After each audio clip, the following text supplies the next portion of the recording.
Do you want to know more about the all-new Skoda Octavia, the fourth generation of this Skoda bestseller? Here, in a lot of exterior and interior perspectives, also more deals to the infotainment system. Here today on Autogefühl, with Jonas behind the camera, Thomas in front of the camera. Please join us on this very interesting tour with different trims, different colors, everything you need to know. Let's go!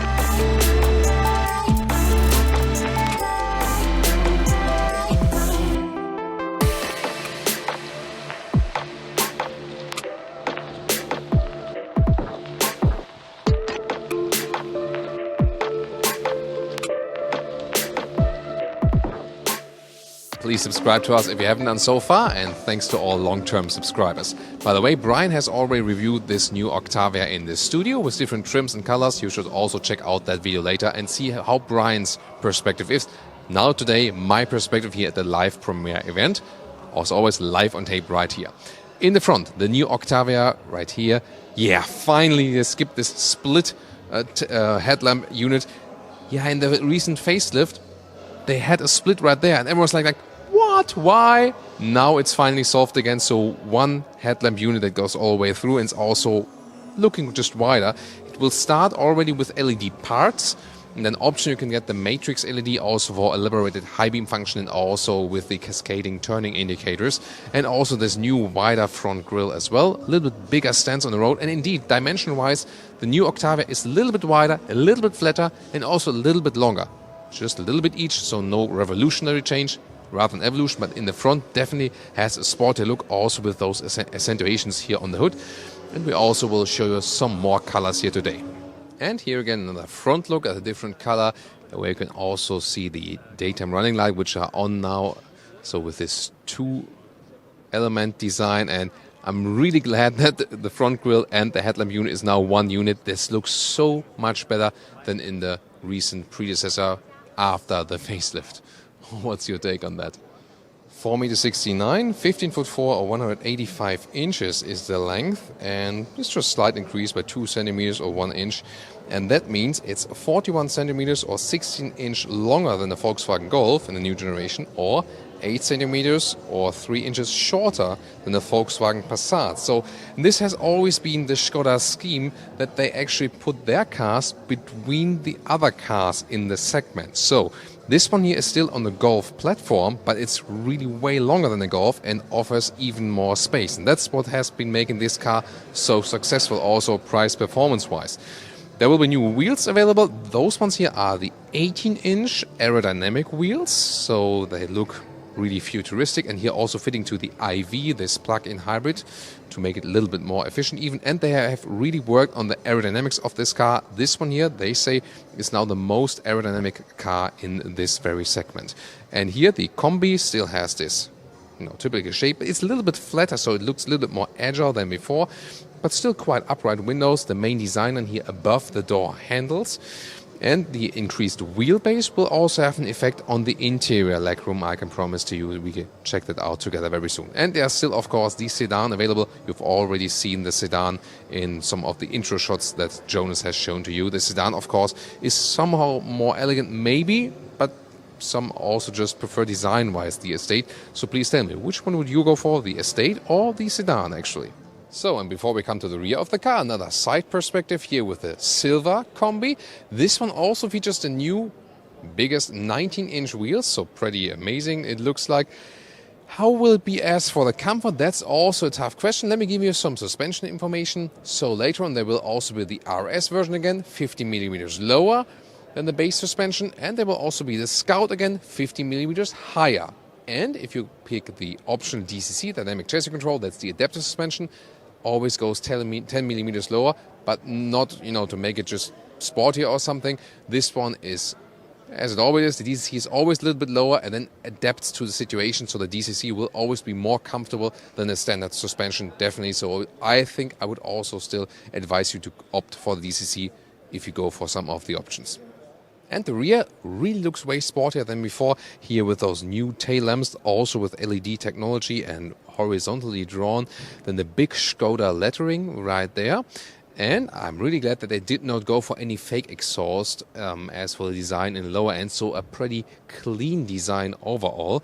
And I would like to hear your opinion. How do you rate this one here, the new generation, if you think about the predecessor? And to me, it's a massive step forward as for design. So far, the Octavia was, more like, I buy a very good price-performance ratio and so on. But now, really sexy from the exterior, I think. Oh, by the way, I just said Octavia. Yeah, Brian likes to say Octavia, like the UK-ish pronunciation. I rather say German-ish or Czech Octavia. So, depends on what you prefer. I stick with Octavia today. As for engines, let's start with the biggest news. This one here, a 1.4-liter turbo petrol engine, made to a plug-in hybrid, so made it with an electric motor. This one here in 2 horsepower outputs, either 204 or 245 horsepower, and a 6-speed DSG.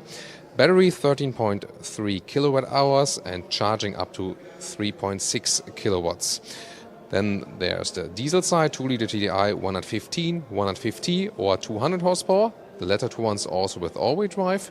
Then there will also be a 1.5 TSI CNG, 18 kilograms of CNG capacity, 9 liters of fuel capacity, so clearly CNG focus, 130 horsepower. And then to the classic petrol engines, the turbo petrol engines, the TSIs, a 3-cylinder 1 liter with 110 horsepower or 4-cylinder 1.5 liter with 150 horsepower. Those two will be a mild hybrid when you pick the 7-speed DSG. And then no MF possible for that one, the 2-liter 4-cylinder with 190 horsepower.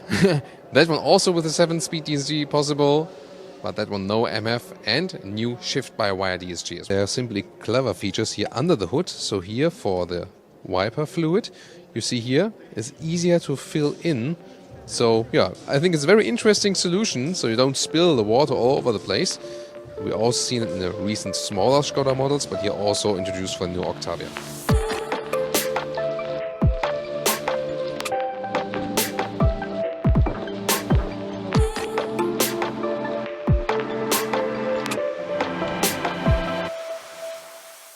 Well, we've seen that the Octavia still has hydraulic struts under the hood. Yeah, the Golf 8 not anymore, so that's an advantage for the Octavia. But there's one thing that both Octavia and Golf have in common, that's the door closing sound. And that's really flawless, really sounds very good. And even richer might be this feature. Of course, you know it also from other Skoda vehicles. And you have the umbrella here, or you can also have umbrella in both sides, or one side umbrella and the other side a snow brush. Brian showed it to you in the studio review. Interesting. Then there's a bright interior right here with the bright leatherette. The top part here is also soft touch with a structured surface. That's also interesting. Then we have a galvanized levers here, so everything good build quality, nice inside door pockets, optional Canton sound system. And this interior is also, for example, the bright Alcantara right here.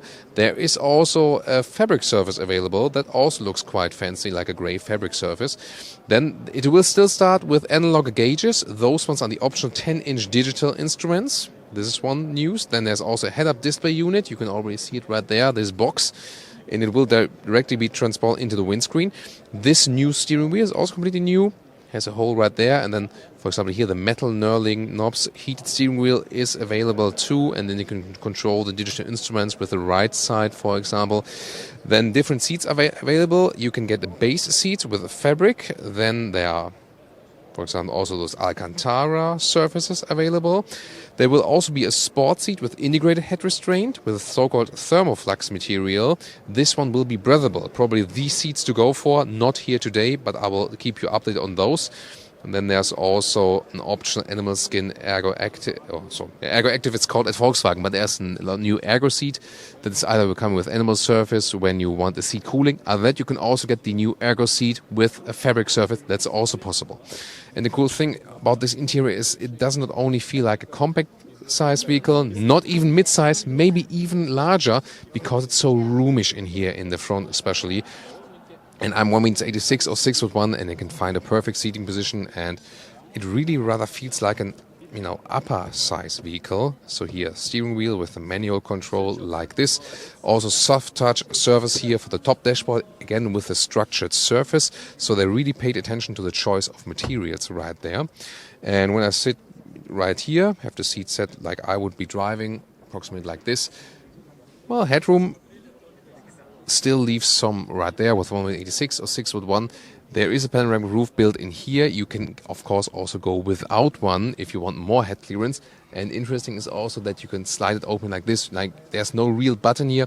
I think I would still prefer a real button, but that's the way you open then this panoramic roof. And it goes all the way over the vehicle, indeed. Really looking forward to how much space I will have then here behind me when I switch the seat, because the legroom has also been increased. And soon we will also give you a detailed tour here of those new screens, because that's also where most has been done with this new car. And here we have the gray or dark fabric interior I talked about. This looks also really cool and feels very cool, so that's a very nice idea. And the seat, this is also here this new ergo seat, here in this case with the animal skin surface, but it can also be bought with a fabric surface with this new ergo form that shall be more ergonomic for the body. This is the new interior overview, horizontal stress definitely, and set here is analog instrument base, and optional those virtual instruments 10-inch, and on the right side starts with 8-inch, optional those ones the biggest 10-inch, and then without any physical buttons. Then we have some Alcantara right there, nice, but also fabric surfaces is possible. That's pretty cool. Yeah, this black panel lacquer here, especially on the world premiere, gets a lot of fingerprints. It will look better in your personal car, but still there are maybe also some alternatives right there. And soon more details to the both screens. Actually, one thing I want to already show you, this one here is for the volume here, capacitive, but not too much a fan of that. I would then rather maybe, control is a steering wheel, the volume, this is, maybe better, especially as a driver. So, rest right here. There are still buttons, for example, for the driving mode, especially when you have the DC, dynamic chassis control, then it also influences the suspension.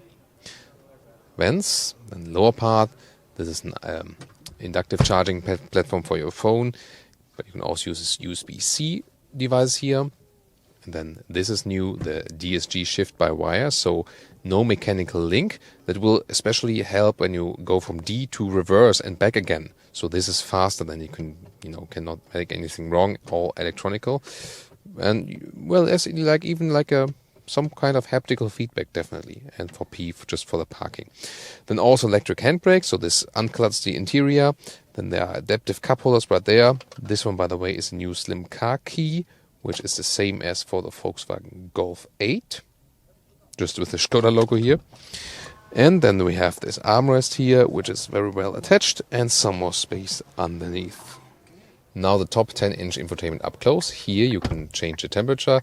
Yeah, I always prefer the real physical buttons. If you're not someone who leaves 22 degrees Celsius, AC on, and that's all, then you either have a home screen, which you can also configure yourself, what you want to see there, or the main menu, like this, all via touch, of course. We can also show you how the Apple CarPlay or Android Auto connection, in this case Apple CarPlay connection, looks like.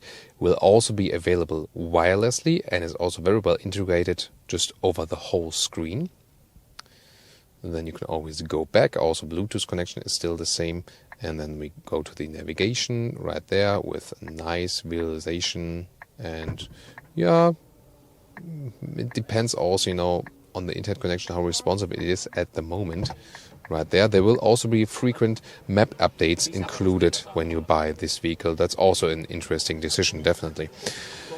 So also seat heating will be controlled right there. And let's go one more time to the monitor right here. Background lighting, you can also set different colors, for example, for the ambient light. So a lot more different choices right there. But still, it's kept relatively in a good overview, definitely. So can't complain about that. Also, the smaller 8-inch screen will also feature the Apple CarPlay already. Maybe that one is also a little bit easier to go for, but this one in here, if you want also the included GPS. So on this steering wheel, also with the heated function available, this will interact with the screen in the front. This one here for the sound on the left side, and on the right side, this is really where you control all the things. Here with those buttons, you switch between 3 different base modes, so to say. You have the map mode, and you have the dark or night mode, and then you have this classic mode, soon everything of that in detail. And then with this metal knurled jog there, you can control what you do on the right or left side of the instrument panel each. Or if you are in this map mode, so here we go back, and then this one here zooms in and out. This is probably the most useful function to use it for. And then above that is the adaptive cruise control. So here we go with the full map view, and you can see how it looks like when I zoom in and out. And should anyone wonder about the check engine light symbol, with every Volkswagen AG vehicle, so Volkswagen, Skoda, Audi, Seat, Porsche, everything, and millions of cars worldwide will have this symbol when the ignition is on, and it will diminish when the engine is set on. This is perfectly normal. It's just a problem when the engine is on and you have that one. So, and then back to a different mode. This one here is the so-called night mode, and then you can also go further with this classic mode, and then here you can control what you see on the right side or what you want to see on the left side. And then you can browse around whatever you want to see in there. And yeah, there was even this next mode. This one is something in between, and even here, for example, more assistance systems information. There you also can, activate or deactivate what you want to have, and so on. So assistance systems upgrade, of course. The AEB autonomous emergency brake will be standard equipment, and a lot of other assistance systems will be optional. Well, and getting to the rear door, what you can see here, this one is hard pack here, but still a structured material. Then you have those manual shades. Leather red at the inside then too. Here we also have the Alcantara surface. It will be the same depending on what you pick in the front. In the middle part you will have, but then in lower middle console you have 2 USB-C chargers, as well as optional and a climate unit, also with seat heating for the rear seats, if you like that. And the pockets are also quite interesting right there, because there's the normal pocket, and then there's here a separate smartphone pocket. And the rear legroom has even increased more than the predecessor, so still abundance of legroom, even more than in the predecessor. That's pretty cool, although those ones here are pretty thick seats already. So a real lot of space here in the rear. And headroom wise, yeah, that feels like it has been decreased a little bit, but this is also with panoramic roof. If you have really tall passengers in the rear, then you probably leave out the panoramic roof. You can also flip the seats right from here. And then there's new function here as those sleeping horns, that when you fall asleep, maybe get in those situations you fall asleep and then your head is being kept tight so it doesn't fly all over the interior. And that's really cozy, because the situation when you sleep and we are sitting and then your head turns away and then you oh my neck. So this can really prevent this. Pretty cool functions. Isofix also at the outside seats each, and then there's also this middle armrest here with some cup holders. They are not adaptive though, and then there's also the ski hatch available if you want just to load things through. As for the trunk, this has always been a special thing with the Octavia. So here, clean roof rails, nice fabric surface here also, and then press 1, press twice, rails at the side, very clean, definitely. You can have this net here also. You will also have trunk cover available to make it even with the loading sill if you like.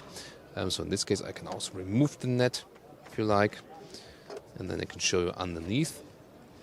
So replacement tire also available. In the IV, the plug-in hybrid, you will lose height right there, so there will be less of capacity because it's higher than here, but you will still use it very well. It's no problem actually.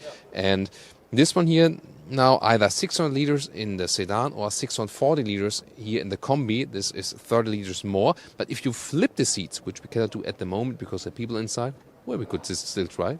here, use those ones here to unflip them then. Yeah, we will do it at a later stage, but I can tell you, when they are flipped, then you lose a little bit of luggage capacity if you compare it to the predecessor, because the roofline is a little bit lower. But most of the time you will use this area, and this area here is bigger than before, so this will be quite helpful. Then you can also use the towing bar with this button here. Then this little fellow here came out, and then you just have to pull it up right there, and then use the button again just to unleash it, like this one here. So now we can flip the seats right there, unleash here and here. So here we go. Oh, this one again. There, now we go. So, and as I said, when you have this floor cover, then it would be a little bit more even here. This one here with the blanket is also a little bit problematical at the moment here. So here we go. So you see it does raise a little bit. Here, if I put up the head restraint, then it's more even, and then when I have the cover right there, then it's even more even. So a little bit improvised right here, but you can see this is still abundance of space you have here. So, and last but not least, what about the child safety test? Yeah, well done. So obviously they did their homework there, so it's sensitive enough also for, you know, children's heads or whatever you might face. So let's show you the full closing process. And here we have the sedan with the more, let's say, sensual shape, a little bit more elegant definitely. This is also the IV, the plug-in hybrid model. Therefore, in this case, they picked the 18-inch aero wheels here.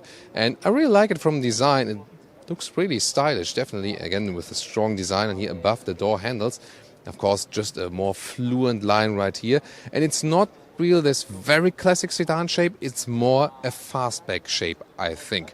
So, would you prefer this one, actually? And here we go with the rear of the sedan. Again, you know, the upright shape right there. And again, with this integration of the new, rather horizontal tail lamps. And this looks more modern than before. So very nice integration, definitely. And what's also interesting is when we open the hatch right here, indeed, this is rather fastback than a classic sedan. So it doesn't only look that way on the outside.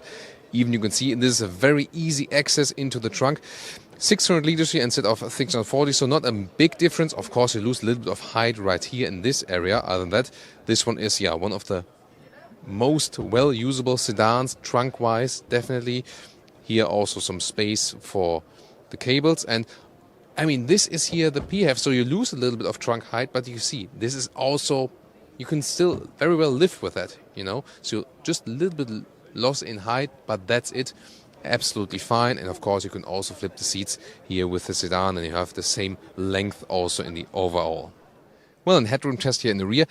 I mean, yeah, this is a sedan and unfair comparison because this one does not have the panoramic roof inbuilt at the moment, this test vehicle, and the Combi had. So there's plenty of headroom left here still. Let's see if we can get some other comparisons. If not, then maybe latest at the driving event. But you can still live with the headroom still here in the sedan because it doesn't fall that dramatically. Oh, and a nice blue sedan. You can also check that one out in Brian's studio episode. Really nice color here, and as it's a little bit darker now already, you can also very well see the daytime running light. The colors for today, by the way, were brilliant silver, moon white, lava blue and velvet red. And this brings us to our conclusion. And yeah, we're outside here meanwhile, so we're just a little short time in the cold here for our conclusion. And this all-new Octavia generation, definitely from the exterior, a big change in design. So now more attractive, sportier, especially now finally again with the headlamps that form one unit with the front grille. That looks so much more elegant, so much bolder than before. A little bit growth in the exterior dimension, a little bit flatter as well, but not too drastic changes. Interior, material upgrade, I think, and then also digitalization. This is the main focus, especially if you go for the top setup, 10-inch. But if you want to stay a little bit more conservative, you can still go with the analog gauges on the left and with a smaller 8-inch on the right. This is also possible. At the end of the day, you also want to keep a good price-performance ratio for this vehicle. Of course, abundance of space on the interior. It feels, you know, so high class when you sit in there and so comfortable and so much more space around you. It really feels like a car that is 1 or 2 segments above when you compare the usual price. New engine upgrades also. Electrification has been pushed forward with the PHEV, also with the mild hybrids. Not sure how much they will actually contribute to the fuel economy. The PHEV, definitely the IV, Octavia IV, the most interesting version. And of course, still a Big trunk, a little bit better than before. Just when the seats are folded flat, because of the lower roofline, you have a little bit less space, but it will be the question if this one will affect you in your everyday packing or not. So this one here is still one of the best price performance cars on the market. When you pick everything, you know, also head-up display and then all of the extras, yeah, it can also get expensive, but still you get more car than with most other price performance ratios, also with a lot of the competitors, and that's also what's making this car so famous. Really looking forward also to the new thermoflux seats. Maybe we can have it at the driving event. Those new sport seats with the breathable material, that will probably the seat material to go for, and also pretty cool as for the integrated head restraint and so on. So we will keep you updated with different versions of this car, different trims. Please also tune in to the one that Brian and Holger brought back, also from a previous studio episode. And I hope you enjoyed our episode here with Jonas and me, Thomas, here for today. Please leave us your comments and see you next time.